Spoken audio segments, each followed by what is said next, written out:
నమస్తే, welcome to KK news. నేను శ్రీదేవి. ఏపీలో కూటమి ప్రభుత్వం ఏర్పాటు తర్వాత రాష్ట్రంలో పలు పెండింగ్ ప్రాజెక్టులకు మోక్షం కల్పిస్తున్న కేంద్రం అలాగే కొత్త పథకాలకు కూడా సహకరిస్తుంది.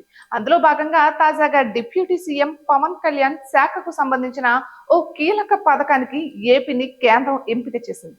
దీంతో రాష్ట్రంలోని పలు పంచాయతీలకు మేలు జరగబోతోంది.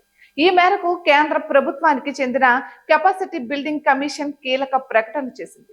రాష్ట్రంలో ప్రస్తుతం గ్రామీణాభివృద్ధి పంచాయతీరాజ్ శాఖ మంత్రిగా ఉన్న పవన్ కళ్యాణ్ తాను బాధ్యతలను చేపట్టగానే పంచాయతీల బలోపేతంపై దృష్టి సారించారు. గతంలో 5 ఏళ్ల పాటు నిధులు లేకుండా అల్లాడిన పంచాయతీలకు రెగ్యులర్ గా కేంద్రం ద్వారా తీసుకుని మరీ నిధులు ఇస్తున్నారు.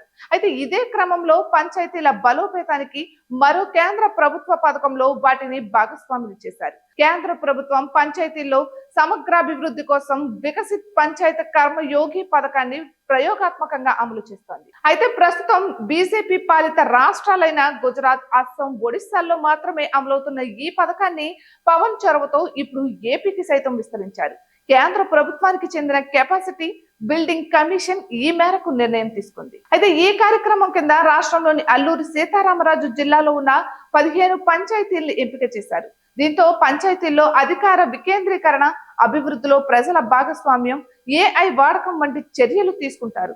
ఇలా ఏపీలోని అల్లూరి సీతారామరాజు జిల్లాలో ఎంపిక చేసిన 15 పంచాయతీల్లో పాడేరు మండలంలోని కిడంగి, మినుములూరు, గుంతలపట్టు, డోకులూరు, కడేలి, దొంతూరు, వజంగి, హుకంపేట మండలంలోని మట్టం, తీగవలస, తాడిగిరి, కోట్నపల్లి, మెట్టజోరు, జీకే మంద, తాడిపట్టు ఉన్నాయి.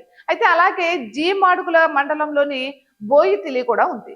వీటిని వికసిత్ పంచాయత్ పథకం కింద మోడల్ పంచాయతీలుగా అభివృద్ధి చేస్తారు. ఇటువంటి మరెన్నో వీడియోస్ కోసం కేకే న్యూస్ తెలుగు ఛానల్ ని సబ్స్క్రైబ్ చేసుకోండి.